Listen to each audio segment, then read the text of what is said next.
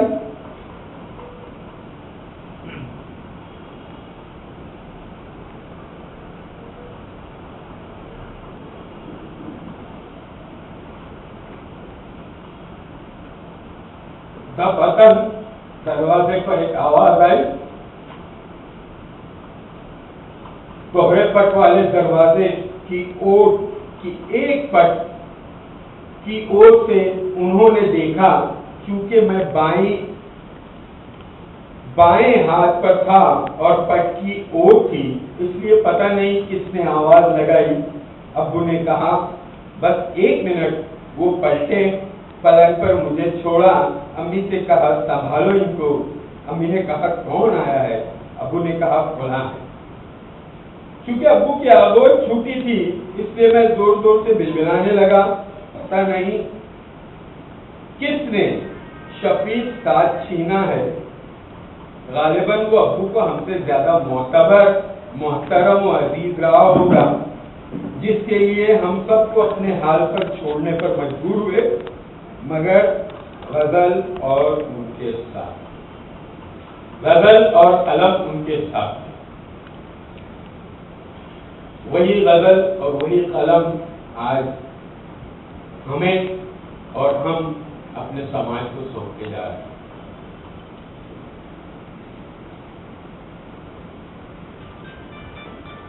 مدن پورے سے بکھرے شیرازے سے اپنے نور نظر اور رفت سفر کے ساتھ جب ابو بکرولی پارک سائڈ کے کرائے کے مکان میں ہم سب کے ساتھ سکونت اختیار کرنے پر مجبور ہوئے، اس وقت میں 2 جماعت میں تھا۔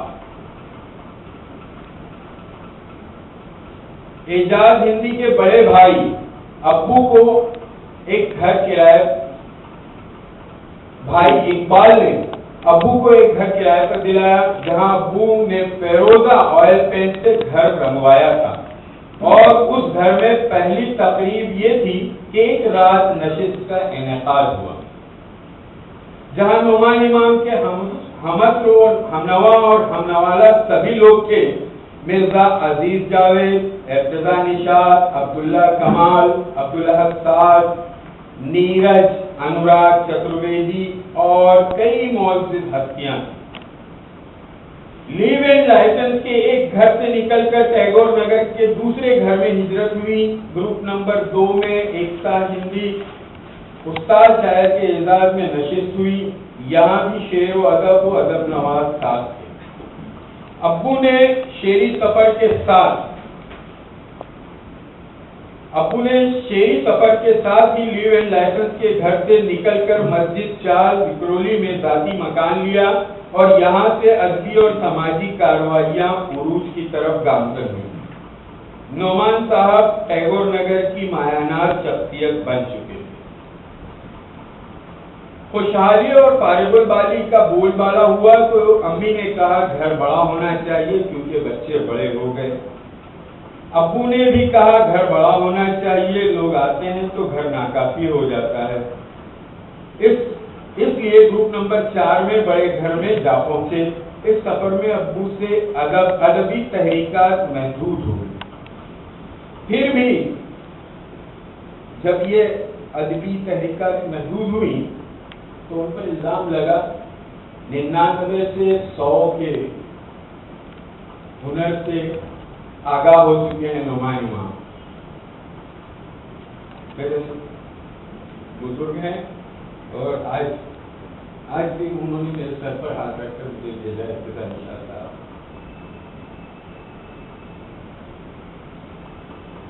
پھر بھی ایک اردو ماہنامہ گلبانگ ادب کی اردو ماہنامہ گلبانگ ادب کی ایجاد ہوئی اور کافی دنوں تک پروان پاتا گیا، مگر اولادوں کی پرورش کے لیے ابو نے اولادوں کی پرورش کو ابو نے کبھی نظر انداز نہ کیا. دوستوں نے الزام لگایا نعمان امام سماجی اور سیاسی ہوتے جا رہے ہیں، جو سراسر غلط تھا. اسی بیچ ابو کے شعری مجموعے صدر شرف منظر عام پر آیا. 2 فروری 1992 شام 5 بجے بمقام اکبر پیر بھائی ہال، انجمن اسلام، بمبئی نمبر 1. تکمیل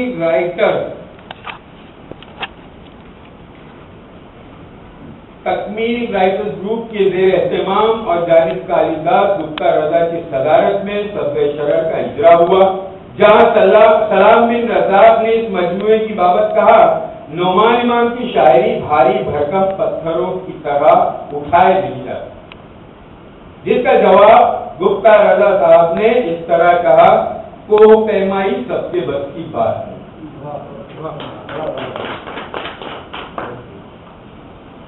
ظفر عباس نے جتنا کہا تھا میں نے مان لیا. ادبی سفر جو تھا ان کا اپنی گھریلو زندگی کے ساتھ میں اور ہماری پرورش کے ساتھ انہوں نے کس طرح سے کیا، اور آخر میں بہت 7.5 سال ابو نے جس بیماری کے گزارے، کافی تکلیف ہوئی، اللہ نے قبول کر لیا. نعمان امام صاحب کو غصے میں نہیں سمیٹ سکتے ہم لوگ. ظفر بھائی میرے والد آج بھی آفاقی شخصیت ہے اور میں ان کو محدود نہیں کر سکتا اور نہ کرنا چاہوں گا، نہ کسی کو کرنے دوں گا. مجھے یاد ہے ظفر آپ بھی تھے، داؤد بھی ہوا کرتے تھے جب ہم لوگ پیر بھائی ہال میں تھے اور یہ جملہ کہا گیا تھا، نوجوانی کا عالم تھا، تو بیٹی بازار یاد آیا تھا نا.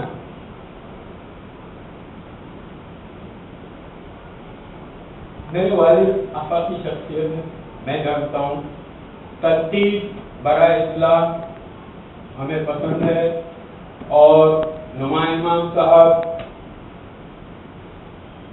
ادبی مافیا گیری سے لڑتے جھگڑتے چلے آئے ہیں.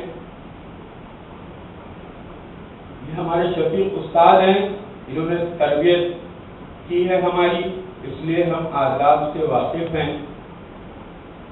مگر پھر بھی آواز آتی ہے کیونکہ نا واقف آداب غلامی ہے، ابھی ربط زنجیر پہن کر بھی کیا جاتا ہے. اسی لیے ہم لوگ کبھی کبھار اصلاح کے نام پر اختلاف برپا کر دیتے ہیں، اور یہ تحقیقات جتنی بھی ملی ہیں یہ اساتذہ سے منتقل ہو کر شعراء تک پہنچی ہیں، شعراء کے عوام الناس. ہمارے والد صاحب کو کچھ لوگوں نے مخصوص کر دیا غزل کے شاعر ہیں، کسی نے کہا جدت پسند ہے. میرے لیے ابو انقلابی شاعر، اور انقلاب محدود نہیں ہوتا ہے. جب بھی مجھے یاد ہے کہ میں نے ابو سے کہا ابو میں بھی شاعری کرنا چاہتا ہوں، تو ہمارے دادا نے کہا بھیا ان کو پیسے دے دو، یہ معجون لے آئیں گے شاعری کا، 15 دن میں شعر کرنے لگیں گے. ابو اکثر کہا کرتے تھے بیٹے پڑھائی پر دھیان دو، اور مجھے یوں لگتا تھا کہ ابو مجھے دبا رہے ہیں، بیٹھ جاؤ، میرے سامنے کوئی کھڑا نہیں ہو سکتا ہے، کوئی ٹک نہیں سکتا. مجھے لگتا تھا کہ مجھے دبا کر کے اپنے آپ کو بلند کرنا ہے. یہ میری سوچ تھی. آج مجھے سمجھ میں آیا جب میں اپنے بچوں کو دیکھتا ہوں تو یہ احساس ہوتا ہے کہ ابو چاہتے تھے کہ تلوار کو اتنا پانی پلا دو کہ کاٹ ایسی کاری ہوئے کہ کوئی کھڑا نہ ہو پائے.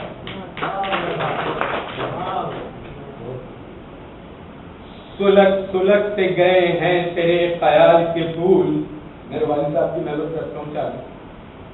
سلگ سلگتے گئے ہیں تیرے خیال کے پھول, جھلک کے سوکھ گئے ہیں میری مجال کے پھول. سلگ سلگتے گئے ہیں تیرے خیال کے پھول, جھلک کے سوکھ گئے ہیں تیری مجال کے پھول.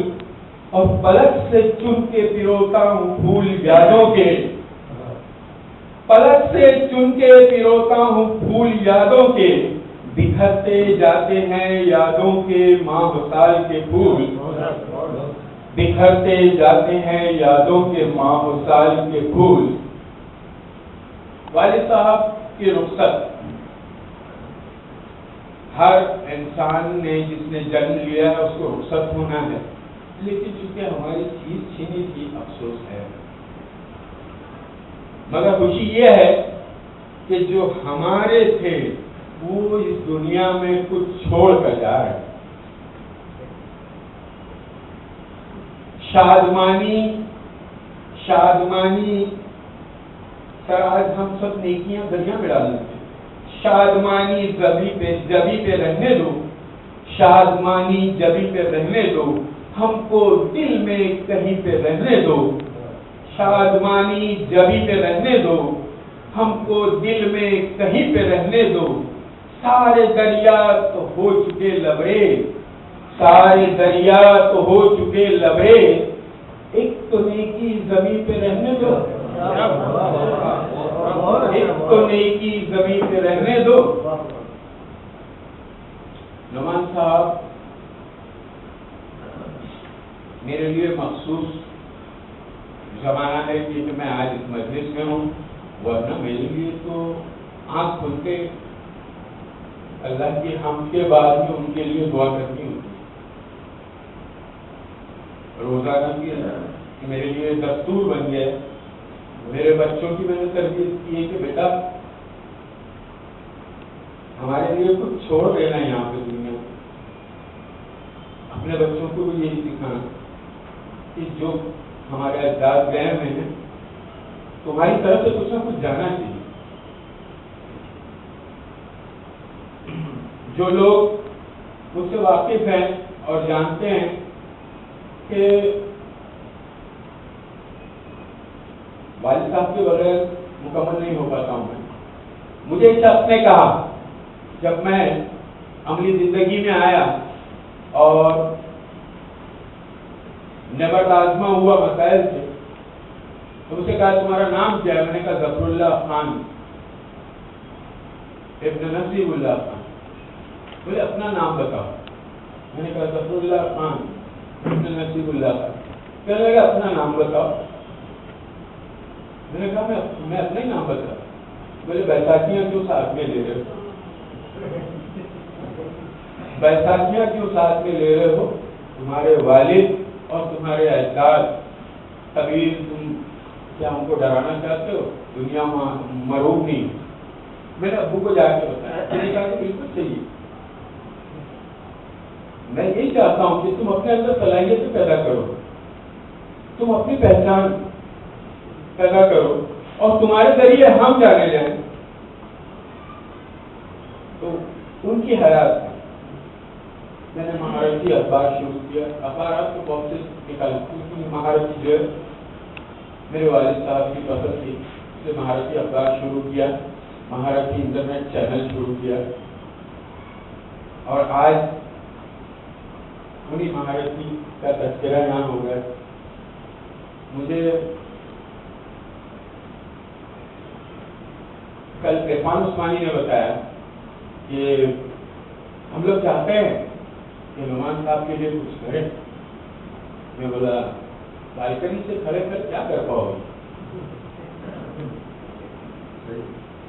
سڑک پر آنا پڑے گا. میدان میں آپ تو کہنے لگے کلیات نعمان کی آمد. وہ محنت کر رہے ہیں. 17 شرط کے بعد میں ابو کا ایک اور کلیات آتی ہے، کلیات نعمان. ہمارے یہاں اظہر معین نے صدر شرط کا ہندی روپانتر کیا ہے اور اس کو دھیرے دھیرے جو ہے فلیش کر رہے ہیں. سر میرے والد ہیں.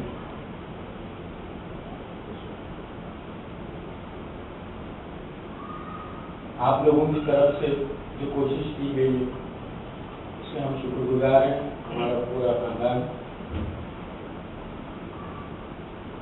وہاں کی درخواست کی اور جو بہتر ہو سکے سماج کی حد میں کرے، خاص طور سے ان کے ہاتھ میں وہاں ہو.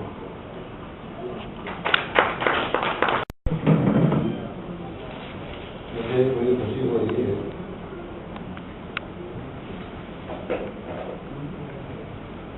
محترم نعمان صاحب سے درمیان سے مل کر کہ اللہ تبارک و تعالیٰ ایسی نیک اولاد بہت کم لوگوں کو عطا کرتا ہے. میں نے بہت سارے ادیبوں اور شاعروں کو کہتے ہوئے سنا بڑے افسوسناک لہجے میں کہ میرے بعد میری علمی کاوشوں کی نگہداشت کرنے والا کوئی نہیں، لیکن اللہ کا کرم اور فضل میں دیکھ رہا ہوں کہ ان کے گھر صاحبزادے کے اندر اللہ تبارک و تعالیٰ نے یہ خوبی عطا کی کہ کوئی محترم نعمان امام صاحب کی خدمات کو یاد کرے یا نہ کرے، لیکن ان کے صاحبزاد نام جو ہے وہ خود اپنے والد کو سمجھتے ہیں. میں نے مولانا عبدالرحمان صاحب صدیقی کا جب انتقال ہوا تو ان کے تعزیتی جلسے میں ان کے بڑے صاحبزادے جب آخر میں اپنے تاثرات بیان کرنے کے لیے کھڑے ہوئے تو بڑے دردمند لہجے میں کہنے لگے کہ آپ لوگوں کی زبانی اپنے والد صاحب کی خوبیاں سن کر مجھے پتا چلا کہ میرے والد کیا تھے، ورنہ میں تو ان کو صرف ابو ہی جانتا تھا. ان کی کمیاں ڈھونڈتا تھا اور لب و لہجے میں آئے دن شکایتیں آ کرتی. وہ کیا تھے یہاں آنے کے بعد مجھے سمجھ میں آیا، لیکن افسوس کہ سمجھ میں بھی آیا تو ہم کیا کریں. لیکن آج خوشی ہو رہی ہے کہ ان کی زندگی میں ان کے بچوں نے ان کو سمجھ لیا اور سارے اولاد سے بڑھ کر کوئی میراث نہیں کی حدیث کی. اللہ تبارک و تعالیٰ جس طرح آپ اپنے والد صاحب کی میراث کو کی قدردانی کر رہے ہیں، اللہ تبارک و تعالیٰ آپ کی اولاد کو بھی اسی طریقے سے نیک اور صالح بنایا جو آپ لوگوں کی سمجھنے کی کوشش کریں. بہرحال بہت ہی اجرت میں لکھا ہوا یہ مضمون ہے. میں کتنا انصاف کر پا رہا ہوں لیکن نہیں جانتا. عنوان ہے اپنے ہم عصر شاعروں کا امام نعمان امام. سب بالا زلفوں میں دن بدن تجربات عمر کا بڑھتا ہوا اجالا، چہرے کو نصف کرنے میں ناک نے اہم رول ادا کیا. ہونٹ کا نچلا حصہ سنترے کی دوہری کاش، اوپری حصہ پھول کی پنکھڑی کی یاد دلاتا. ابرو گھنی ہلکے زمین، جھیل سی بادامی آنکھیں، کھلی کھلی چوڑی پیشانی، کان کا اوپری حصہ بالوں سے ڈھکا ہوا، جسم کا رنگ زلفوں کے رنگ سے ہمیشہ مغرور رہا. میں نے ہمیشہ پینٹ اور شرٹ میں ملبوس دیکھا. موسمی ہوائیں کبھی کبھی سویٹر اور جیکٹ پہننے پر مجبور کر دیتی. کوٹ پہننے اور ٹائی لگانے کا بھی شوق تھا. چال میں متانت اور باتوں سے ذہانت جھلکتی تھی. آواز ایسی کہ نکلا ڈکارتا ہوا دیشوں کے ساتھ سے. اپنی رفتار کے بارے میں فرماتے ہیں، سمتوں کے فصیلوں میں گرفتار تھے ہم بھی، رفتار میں خود اپنا ہی سیلاب بھی ہم تھے. مہاراشٹر کالج کے اولین طالب علموں میں سے تھے. کالج کی ادبی تنظیم بزم اردو کے پہلے جنرل سیکرٹری رہ چکے ہیں. زمانۂ طالب علمی میں بیشتر تقریری مقابلوں میں اپنی گھن گرج آواز سے میدان مار لیتے. اپنے برادر خون انور ظہیر خان مرحوم کی وجہ سے میرے ساتھ بھی برادرانہ سلوک فرماتے. حال نصیب سے نعمان امام کیسے بنے اس کی تحقیق تو مجھے نہیں ہے. یہ بات ضرور ہے کہ اب بھی حلقوں میں لوگ انہیں نعمان امام کے نام سے ہی جانتے ہیں. ان کا پہلا شعری مجموعہ سبزۂ شرر جب مرحوم ظہیر خان کے ذریعے مجھ تک پہنچا تو کئی دنوں تک سبزۂ شرر نام پر ہی یہ بحث چلتی رہی کہ آخر شرر یعنی سنگاری کا سبزہ کیا ہوتا ہے. غالباً انور ظہیر مرحوم نے ہی کہا تھا کہ آج کی لو کو اگر توجہ سے دیکھیے تو تھوڑی تھوڑی دیر میں اس کے بیچ سے ایک سبز رنگ جیسی لو سیمابی کیفیت میں دکھائی دیتی ہے. وہی سبزۂ شرر. مرحوم کی باتوں کی روشنی میں جب مشاہدہ کیا تو مجھے بھڑکتے شوروں کے درمیان کسی حد تک واقعی سبزۂ شرر کا احساس ہوا. 15 دسمبر 1991 کو ان کی دستخط سے مزین شعری مجموعہ سبزۂ شرر ملا تو تھوڑی سی ورق گردانی کے بعد الماری کی زینت بنا دیا گیا. ان کا ایک مشہور شعر اسی زمانے میں نظروں سے گزر کر دل کے بالا خانے میں اپنی جگہ منتظم کر چکا تھا. یہ آپ کی خدمت میں پیش ہے. پڑھیے, سنیے اور پھر سنیے. ہم سے خفا ہوئے تو منانے نہ آئیں گے.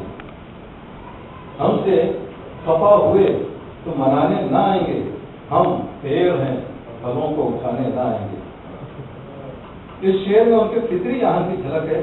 وہ اس کے علاوہ دوسرے اشعار نہ بھی کہتے تب بھی دنیا شاعری میں زندہ ہے. کسی نامعلوم شاعر کا بہت ہی مشہور شعر ہے, دل کے کپورے جل اٹھے چڑنے کے داغ سے, اس گھر کو آگ لگ گئی گھر کے چراغ سے. شاعر کا نام نہیں معلوم مگر اس شعر کی بدولت وہ نامعلوم شاعر کی حیثیت سے ہی دنیا شاعری میں ہمیشہ جڑا رہے گا. چمن کی سیر میں زیادہ تر ہم وہاں کے خوشنما جلووں کو سرسری نگاہ سے دیکھتے ہیں, مگر کچھ پیڑ پودے اور گل بوٹے وہاں ایسے بھی ہوتے ہیں جو زبان حال سے ہمیں اپنی طرف متوجہ کر دیتے ہیں. انہیں رک کر قریب سے دیکھنے اور چھونے کی طبیعت ہے. نعمان امام کی شاعری کا بھی یہی ہے. ان کی ہر غزل کے بیشتر اشعار قاری کے مخصوص توجہ کے قائم ہیں. انہیں سرسری طور پر پڑھ کر نہیں گزارا جا سکتا. مثلاً برستی آگ کا موسم جلا کے گزرے گا, برستی آگ کا موسم جلا کے گزرے گا, تمام شاخ و شجر اب یہ نو نہالوں کے, آئینہ در آئینہ نایاب سے ہم بھی تو تھے, کتنی آنکھوں کے لیے خواب سے ہم بھی تو تھے. چھوٹی سی ایک بھول کی کتنی شکایتیں, کل بھر کے گناہ کے سب کی نگاہ کی. بہت گمان کا صحرا کو نام گادی پر, ہمارے دل کو جو دیکھا حجاب آ ہی گیا. مہک سکا نہ سرے شاخ آرزو جو امام, وہ گل نقاش کبھی بات میں نظر ہوتا. قلت دتوں کے شوق مناظر ہیں سامنے, باتوں کے مسکراتے دروں میں اتر کے دیکھ. میرے سوا نہ کوئی اس کا معترف تھا وہاں, میرے سوا کوئی قاری نہیں اس کتاب کا تھا. نعمان امام اپنے حمد شعرا میں بالکل منفرد نظر آتے ہیں. انہیں اپنے خیالات کو شعری پیکر میں ڈھالنے کا ہنر خوب آتا ہے. نامانوس لفظوں کو بھی مانوس بنا دیتے ہیں. قدیم شعرا کی طرح ان کے کلام میں بھی اضافتیں ہیں اور عربی و فارسی کے الفاظ بکثرت ملتے ہیں. موجودہ نسل کے اردو دان طبقے کے لیے ان کا کلام موجود ہو سکتا ہے, مگر کیا کیا جائے, ان کا اپنا ایک معیار ہے. پس قدوں کی بھیڑ میں بلند قامت شخص سستا تو نہیں ہو سکتا. شاخ در شاخ پرندوں کو جگانا بے سود, شب کی ویران سماعت میں اذان ہی بیکار. نئے لشکر غباری کوہنگی میں, اذان صبح کی تیرا شبی میں, ڈوبتی آنکھ میں تصور تھا, دھوپ میں رنگ بے حیات کا میں. وہی عذاب تذبذب نصیب ہے سب کا, یقین کا معجزہ اب تک نظر نہیں آتا. اب تو توصیف ہنر وجہ شرف ہوگی جناب, لاکھ موتی ہونا توقیر صدف ہوگی جناب. شب کی ویران سماعت, غبار کوہنگی, رنگ بے حیات, عذاب تذبذب نصیب, توصیف ہنر, توقیر صدف جیسی اضافتیں اور مرتبات نامانوس سے ہی